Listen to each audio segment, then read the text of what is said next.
Welcome back. I'm going to continue talking about the leadership groups of the Second World War. We spent a few minutes last time talking about the Nazis. I want to mention the other two revisionist or Axis powers, Italy and Japan. There's only one figure in Italy that I want you to know, and that's Benito Mussolini. He's the prime minister of Italy. Mussolini comes to power in 1922. Hitler doesn't come to power until, 33? So Mussolini is been ensconced for a long time before Hitler comes to power. And indeed, Hitler admires Mussolini and models some of the Nazi regalia and uniforms and things after Mussolini's fascist. The two men have a strangely friendly, cordial relationship. Again, I think it's because Hitler admires Mussolini as a model for his own party. And of course, Mussolini sees Hitler as a competitor, a rival. And then, of course, as the power of the Nazi war machine makes itself obvious in 1940 and 41, Mussolini is eager to sort of attach himself to the success of Hitler. Mussolini's not a good ally of Hitler. Mussolini gets involved in ill-conceived military adventures and requiring Hitler to sort of bail him out on occasion. And I believe there were at least one or two occasions where Hitler actually sent in special forces to extract Mussolini from prison. I know there was one, there may be two. At any rate, Mussolini was a disaster for Italy, dragging Italy, an ill-prepared Italy, into this terrible war. He pays the price for it too. I think he's deposed in 43, and he attempts to escape Italy in 45 with his mistress. And we have photographs here you can look at. Italian partisans capture Mussolini and his mistress and execute them, and then hang them upside down in the village square for all to see. I guess the Italians taking out their anger on this man who led them into this catastrophic war. Mussolini, of course, will sign the Pact of Steel with Hitler in 1936, creating the military alliance between the Nazis and the Italians. And we'll talk about that when we talk about Hitler's diplomacy. Imperial Japan, just two figures here. Hideki Tojo is the Prime Minister of Japan when the war starts. He is a key figure sort of overseeing that initial Japanese success, both in Hawaii at Pearl Harbor and across the Pacific Rim. Tojo is captured at the end of the war, and just as the surviving Nazi leadership is tried at Nuremberg for war crimes, Tojo is tried for war crimes in Japan by an American court. He's found guilty and he's hung for his troubles. The only other figure from Japan that I want you to know is Yamamoto, Admiral Yamamoto, head of the Japanese Navy. Japan's best strategist is Yamamoto, that carries out the assault on Pearl Harbor. He actually built a mock Pearl Harbor in Japan for his forces to practice on. Yamamoto will be killed, I believe, in 43. American intelligence had broken the Japanese code, so we could essentially eavesdrop on the Japanese leadership. We discovered that Yamamoto was going to fly from one Pacific island to another. I don't know which ones. It doesn't matter. We sent fighter planes up and shot him down, shot him out of the air. His plane crashed into the Pacific, and that put an end to Yamamoto's career. And this is probably, I don't know if it made any difference in the long run, but certainly Yamamoto was Japan's best strategist. Now, let's switch to the Allies, and let's talk about a few of the leaders of the Allied powers. Let's start with the United Kingdom. And there are two that I'm going to mention here. Neville Chamberlain, British Prime Minister just before the war and as the war starts. There are two key things I want you to associate with Chamberlain. First is the policy of appeasement. Chamberlain, having seen the First World War and how ghastly it was, is determined to avoid or prevent a second world war. So his policy of appeasement is designed to do this, and what he does is appease Hitler. When the baby's crying, you appease it by picking him up. If the dog's barking, you appease it by throwing him a bone. So Neville Chamberlain is trying to appease Hitler's demands to avoid war. So the second key thing I want you to associate with Chamberlain is the Munich Conference, or the Munich Crisis. Munich, of course, is a city in Bavaria in southern Germany. It's here that the policy of appeasement really comes to the fore, as Chamberlain and his French allies will force their Czechoslovakian allies to give up a large swath of territory to Hitler to avoid war. And we'll talk about this in some detail when we talk about Hitler's diplomacy.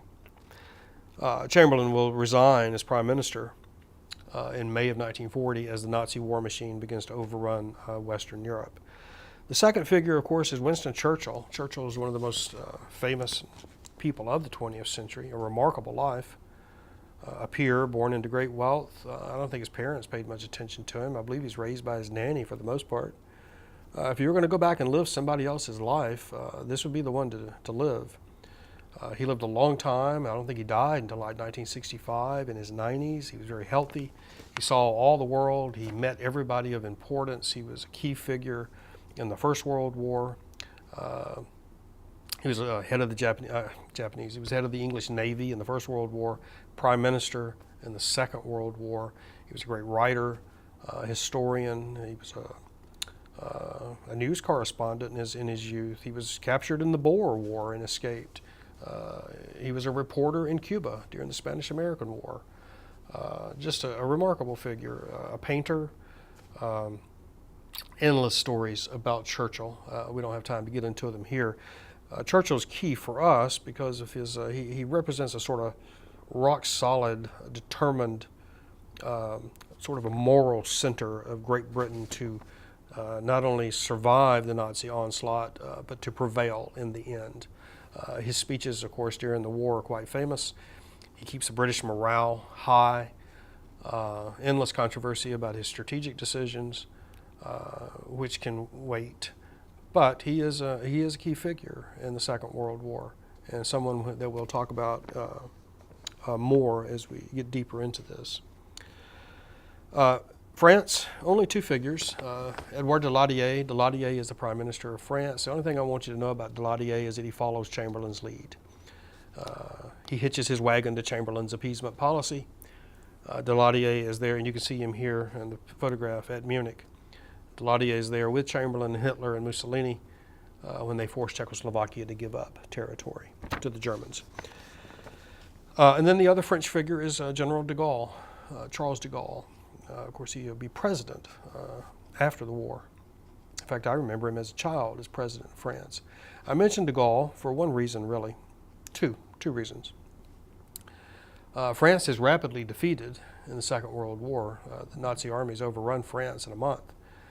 And de Gaulle establishes a French government in exile in London. And he sort of keeps alive this notion of France as a great power. He's going to restore France to grandeur, this sort of thing. So he represents for France a little bit what Churchill represented for the British. The second reason I want to mention de Gaulle is that he, like General Guderian of the Germans, has been speculating and thinking and theorizing about how to fight a Second World War if it ever came, and how to use tanks, and how to group tank armies together, how to use mobility and air power.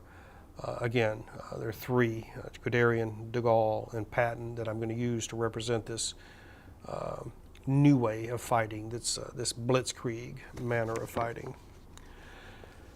China, two figures. Chiang Kai-shek is the nationalist leader of China. He's allied with the United States. And then, of course, there's Chairman Mao Zedong, the leader of the Chinese Communist Party. The Chinese situation is incredibly complex, so I'm going to simplify it. Chiang Kai-shek is our ally during the Second World War. The Chinese situation is Very complex because they're fighting two wars at once. They're trying to fight off the Japanese on the one hand, while Chiang Kai-shek's nationalist forces and Mao Zedong's Chinese Communist forces are also fighting. Now, during the war, these two sides will cooperate to some degree, but immediately after the war, they will resume their internal struggle after the Japanese are defeated. And of course, Mao Zedong will prevail and proclaim Red China in 1949, the same Red China that we still enjoy today. For the Soviets, I'm going to mention two. Vyacheslav Molotov, just know him as Molotov, foreign minister of the Soviet Union. He carries out Joseph Stalin's diplomacy, most infamously in August of 1939 with the Nazi-Soviet non-aggression pact that starts the Second World War. And then Stalin himself, of course, like Hitler in Germany, Stalin is the ultimate authority in the Soviet Union, head of state, head of the party, commander of the armed forces.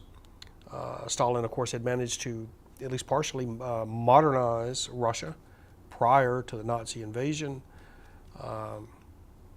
And he, although it's a very close-run thing, Stalin and the communists in Russia will survive this war and will come out of the war as second only to the United States in military might. So we'll talk more about Stalin as we go forward. And then finally, the United States. We have to start with President Roosevelt. Roosevelt knew that the United States would eventually have to get into this conflict. He also had to fight against the isolationist spirit of the American people, having participated in the First World War and been disappointed in its outcome. They did not want to get involved in the Second World War. So Roosevelt's having to sort of lead and bring a very reluctant American population along with him. He does this carefully. Some would say too cautiously. Others say he played it about right.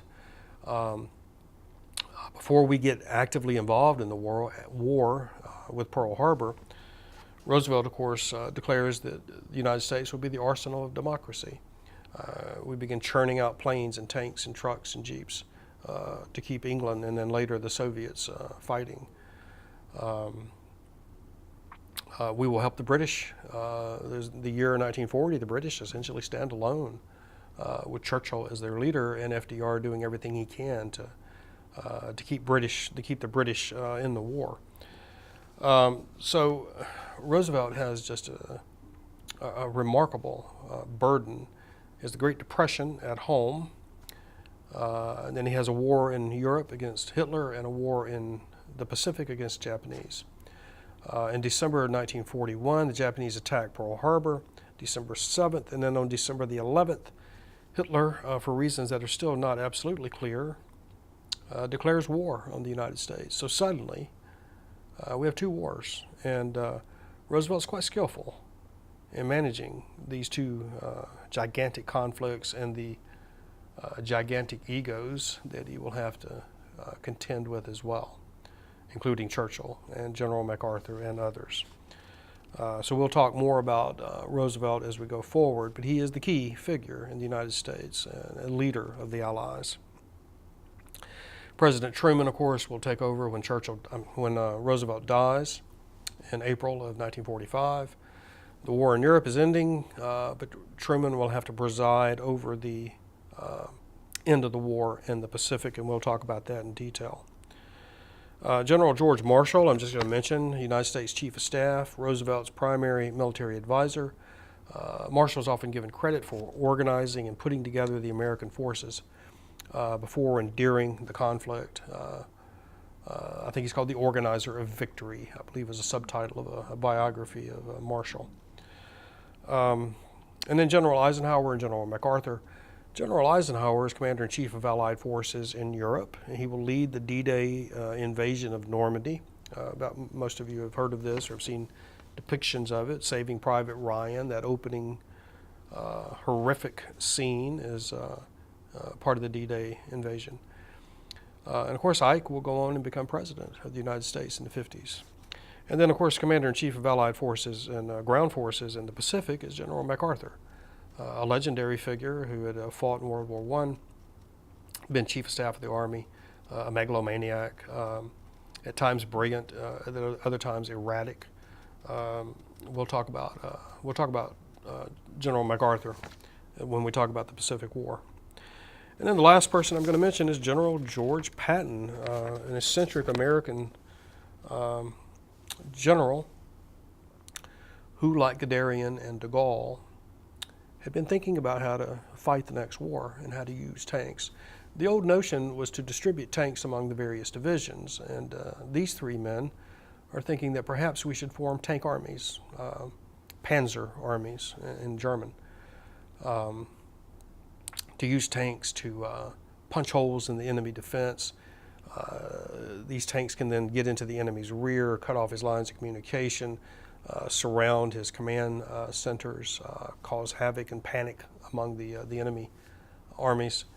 And Patton is one of those figures that is going to contribute to this blitzkrieg style of war. Patton, of course, is very eccentric, believed himself to be reincarnated. I think he said he fought with the Roman armies against Carthage, and I believe he said that he had been part of Napoleon's general staff. He wrote poetry, and he was individually wealthy. Of course, he'll die at the end of the war, or just after the end, absurdly, in a car accident. I believe a truck hit him en route to a day of hunting, and breaks his neck, and he develops pneumonia and dies. So that's a quick run through of some of the key figures of the great powers that are going to fight the Second World War. Next time we'll talk about Hitler's diplomacy, and then we'll talk about decisive campaigns. Thank you.